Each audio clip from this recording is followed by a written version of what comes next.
जय मसीह की आप सभी को प्रभु सभी को बहुत आशीष दे। ये है 10 आज्ञाएँ। ये है वचन पवित्र बाइबल निर्गमन 20 अध्याय और उसकी 3 से लेकर 17 आयत में लिखा है। तो उसमें अगर हम पढ़ेंगे, एक वचन पढ़ेंगे फिलहाल। लिखा है तो खून ना करना। तो खून ना करना है तो 4 शब्द, लेकिन बहुत पावरफुल है। खुदावंद इस विषय में क्या सिखाता है, अगर सिर्फ एक छठी आयत के बारे में बात करें, खून ना करना, अगर इसको नए नियम में देखा जाए तो क्या नए नियम में ये आज्ञा किस प्रकार से है। प्रभु के वचन में लिखा है, यदि तो अपने भाई से बैर करे तो तू हत्यारा है, और किसी हत्यारे में अनंत जीवन नहीं है। हत्यारा मतलब हम क्या सोच रहे हैं, सिर्फ चक्कू छुरी चलाना ही खून करना होता है। प्रभु कहता है तो अपनी ज़ुबान में, तेरी ज़ुबान में जीवन और मृत्यु है, जो इसे काम में लाना जानता वो इसका फल भोगेगा। तेरे मुंह के शब्द थोड़े हों। यदि तो अपनी ज़ुबान से किसी का दिल तोड़ रहा है, किसी को, कि अपनी ज़ुबान से किसी को मृत्यु तक पहुंचा रहा है, अपनी ज़ुबान से किसी की आंखों में आंसू ला रहा है, अपनी ज़ुबान से तलवारें चला रहा है, तो उसका मतलब तू खून कर रहा है। तो प्रभु तुझसे और मुझसे कहता है कि तू खून ना करना। प्रभु कहता है जिस मनुष्य को तुम देखते हो, यदि तुम उससे प्रेम नहीं करते तो जिस परमेश्वर को भी तुमने देखा ही नहीं है, तो उस परमेश्वर से कैसे प्रेम करोगे। तो इसलिए प्रभु कह रहा है कि तू खून ना करना। खून, इसका मतलब परमेश्वर ये नहीं कह रहा है कि तू चक्कू छुरी ना चलाना। वो तो देखो वो एक शारीरिक खून था, वो उससे भी परमेश्वर नफरत करता है ना। लहू का बदला लहू से। लेकिन ये एक आत्मिक बात है, ये शारीरिक बात अगर हम देखें, ये पुराने नियम में शारीरिक रूप में भी थी, आत्मिक रूप में। वो नए नियम में इसको किस तरीके से क्लेरिफाई किया गया है, यदि तो अगर किसी अपने भाई को माफ़ ना करे तो लिखा है तेरे भी अपराध क्षमा नहीं होंगे। और अगर तू किसी को माफ़ नहीं नहीं कर रहा है तो इसका मतलब तेरे अंदर कहीं ना कहीं पाप है, और पाप की मजदूरी मृत्यु है। और लिखा है तेरे ही पापों के कारण मैं तेरी प्रार्थना नहीं सुनता, क्योंकि जिस नाप से तुम नापोगे उसी नाप से तुम्हारे लिए नापा जाएगा। अगर तू सामने वाले को थोड़ा माफ़ करेगा तो तेरे को भी थोड़ी माफ़ी मिलेगी। इसलिए प्रभु आपको और मुझे बताना चाहता है, और बचाना भी चाहता है, और बताना ये चाहता है कि हमारे हाथ खून से रंगे थे। क्यों? क्योंकि हमने अपने भाई, अपनी फैमिली, अपने रिलेटिव, रिलेशनशिप, जिनको हम जानते जिनको नहीं जानते, हमने मनुष्य जाति को कहीं ना कहीं अगर दिल दुखा रहे, हर्ट कर रहे हैं, आंखों में आंसू का कारण बन रहे हैं, पाप का कारण बन रहे हैं, उनका दिल दुखाने का कारण बने, तो उसका मतलब हम अनजाने में भी कहीं ना कहीं खून का कारण बन रहे हैं, खून कर रहे थे। क्योंकि लिखा है, प्रभु ने साफ कह दिया है कि तू खून ना करना।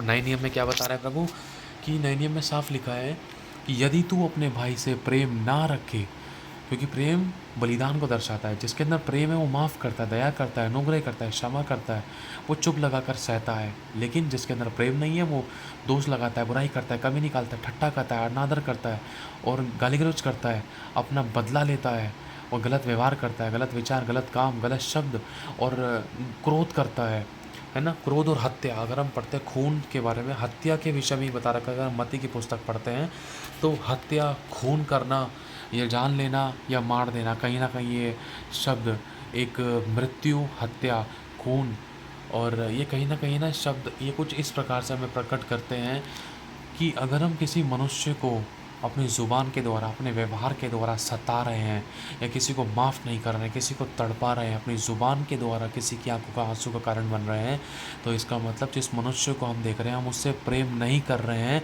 और इस रीज़न से हमारे द्वारा खून हो रहा है। इसलिए प्रभु कह रहा है कि तू खून ना करना। और प्रभु का वचन में ये भी लिखा है कि तेरी ज़ुबान में जीवन और मृत्यु दोनों होते हैं, जो इसका काम में लाना जानता है वो इसका फल भोगेगा। अब तेरी ज़ुबान में जो जीवन है तो उसको बोल, तेरी ज़ुबान में जो जीवन है तो उसको बोल, जो तू बोलेगा उसके द्वारा सुनने वालों पर अनुग्रह हो। ये नहीं कि तेरी ज़ुबान से मृत्यु की बातें निकलें और लोग आंसू बहाएं, या लोग तड़पें, या लोग किसी प्रकार से, कि चाहे वो अपना है, चाहे कोई पराया, चाहे कोई भी मनुष्य है, वो किसी भी प्रकार से दुख या दर्द, पीड़ा में रहे, या किसी प्रकार से उसके दिल पर तलवारें चलें। ऐसा नहीं करना है। प्रभु में करेक्ट करना चाह रहा है। प्रभु कह रहा है जिस मनुष्य को तुम देखते हो, यदि तुम मुझसे प्रेम नहीं करते तो जिस परमेश्वर को भी तुमने देखा ही नहीं है, तो उस परमेश्वर से कैसे प्रेम कर सकोगे। क्योंकि परमेश्वर का पवित्र मंदिर तो हर एक मनुष्य है। प्रभु ने कहा है तेरा शरीर मेरे पवित्र आत्मा का मंदिर है, जो इसे नाश करेगा उसको मैं नाश कर दूंगा। अब देखो, शारीरिक और आत्मिक रूप में परमेश्वर ने इसका अर्थ हमें बता दिया है। अगर हम किसी भाई को माफ़ नहीं कर रहे हैं तो उसका मतलब उसके प्रति हमारे मन में कड़वाहट है और विरोध है, और इस वजह से हम खून कर रहे हैं। और लिखा है यदि तू अपने भाई से प्रेम नहीं करता तो तू हत्यारा है, और किसी हत्यारे में अनंत जीवन नहीं है। ध्यान रखना, हत्यारा वो है जिसके हाथ खून से रंगे हैं। मेरे भाई और बहनों, प्रभु कहता है तेरे ही पापों के कारण मैंने तुझसे अपना मुंह छिपा रखा है, तेरे ही धर्म के कामों के कारण मैं तेरी प्रार्थना नहीं सुनता। इसलिए यहोवा का हाथ ऐसा छोटा नहीं होगा कि वो काम ना कर सके, वो तुझ पर दया ना कर सके, अनुग्रह ना कर सके, तेरी प्रार्थना ना सुन सके। लेकिन तेरे ही धर्म के कामों के कारण, तेरे ही पापों के कारण मैं तेरी प्रार्थना नहीं सुनता, क्योंकि तेरे हाथ खून से रंगे हैं। खून खून, यही तो बात है। हम सोच रहे हैं हमने तो चक्कू छुरी नहीं चलाई, हमने तो किसी का खून नहीं किया, लेकिन हम जुबानों से कितने खून कर चुके हैं। प्रभु कहता है कि यदि तूने अपने भाई को कहा अरे मूर्ख, तो सोच कर देखो सुबह से लेकर शाम तक हम कितनी बुराइयाँ, कितने गलत शब्द कह देते थे। हम एक बार अपनी उंगलियों पे अच्छाइयाँ गिने तो शायद वो एक भी नहीं होगी, लेकिन अगर बुराइयाँ गिने तो शायद दोनों हाथ भर जाएंगे, 1 2 3 4 दोनों हाथ। कितनी बुराइयाँ, कितनी बार पाप को छुपाते हैं, कितनी बार टल्ला देते हैं, कितनी बार इग्नोर करते हैं, प्रभु को धोखा देते हैं, बुरा बोलते हैं, गलत दर्शन, गलत स्वप्न, गलत विचार, गलत काम, गलत देखना, गलत सुनना, गलत बोलना, गलत व्यवहार करना, गलत संगति, गलत खान पान, वरन कितनी बुराइयाँ।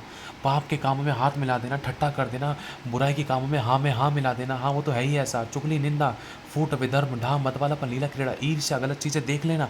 कितनी बुराइयाँ की हैं हमने, और हम सोचते कि हम पवित्रता में चल रहे हैं। और प्रभु का वचन कहता है थोड़ा सा खमीर पूरे गूंदे हुए आटे को खमीर कर देता है। इसीलिए ये खून छोटी बात नहीं है, ध्यान रखना है। आज ये टाइम है कि हम पश्चाताप करें। इसलिए प्रभु कहता है कि अपने आप को यीशु के लहू से धो लो, शुद्ध करो, पश्चाताप करो, मन फिराओ और मेरे पास लौट आओ। क्षमा करो तो तुम्हें भी क्षमा मिलेगी। प्रेम एक दूसरे के अपराधों को ढांप देता है। यदि तुम चाहते हो कि तुम्हारे पाप क्षमा हो तो तुम भी दूसरे के पाप क्षमा करो, माफ़ करो और माफ़ी मांगो। इससे तुम पहचाने जाओगे कि तुम मेरे लोग हो, मेरे विश्वासी, मेरे पुत्र और पुत्री हो। हालेलुया। प्रभु आशीष आप सभी को जय मसीह की।